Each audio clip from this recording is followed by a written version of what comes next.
Hey brewers. It's Friday. What are we gonna talk about today? We're gonna talk about shanks. You know, shank. Getting shanked in the cafeteria? Yeah! No, I'm talking about beer shanks, which is what the faucet hooks up to. They got beer has to travel through there before it gets in the faucet, into your cup, into your face. It's a very important part of the beer dispensing system, okay? So, this is an example of a shank, okay? So, faucet goes on here, or tap, if you will.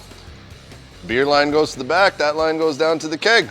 Pretty easy, right? Well, there's a lot of different kinds. I've grabbed a little bit of a selection of the different types here for you today. Let's start with the three or four main types. So first we have elbow shank, okay? Not a whole lot of space in between, like this is if you're going through, you know, just a little thin piece of metal, or they're mostly for towers, otherwise known as tower shanks. So you got that nice rounded thingy there to go around the rounded edge. You could still, in theory, use it on a short, like I say, if you're just going through a short piece of stainless steel or something, you could still use this. But this, mostly for towers, not a lot of thickness available. That's, I'm gonna say, 1/8 of an inch tops. Next is we have what's called a nipple shank, which has the nipple, barb nipple, built in. Nipple shank. Then you've got the other kind, just a standard beer shank. Difference here is the nipple comes off.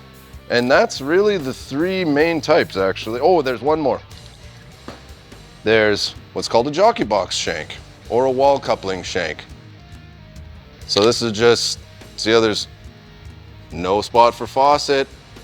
There's a spot for nipple, so you can actually put a nipple on both sides. You cannot put a faucet on these. This will also go through a wall. So basically you've got, I want beer line to go through a wall, then all the way down this wall over there, but this goes through the wall for us. Put here and here. You can kind of see through it. I can see you, I bet you can't see me. Only if you're going through a wall, only if you're making a jockey box. Not that useful to most of us beginners, okay?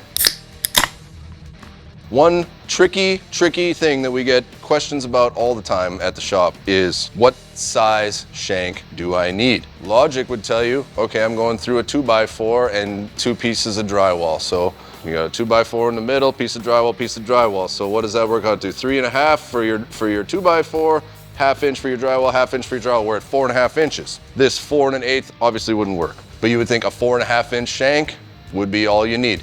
Wrong. So when this says 4 1/8, this is the total length from here to here.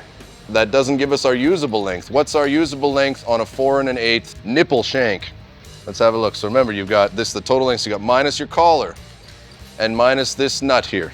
So our absolute most we can get out of 4 1/8, 3 1/4. So 4 1/8, 3 1/4. So you almost need a full inch more of total length than you actually need.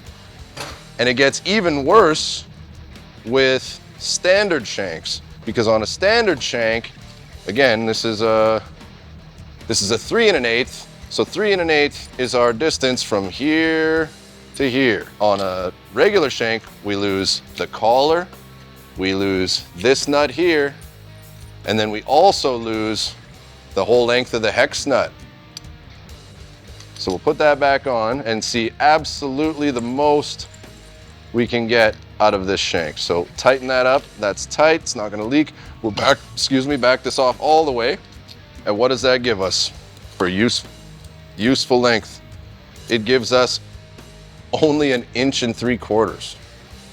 So if you're doing a nipple shank, go about 1 inch more than you need as far as total length, the length on the box. With this guy, with the standard shank, you're gonna wanna go about 1.5 to 1 3/4 inches thicker than you actually need. So let's say, okay, we need 4.5. On this shank, you're gonna need a 6-inch shank to make it through that exact same length. Let's look at the super big one. We've got, this one is 8 1/4. This is a standard shank, so again, we're losing the hex nut as well as the back nut.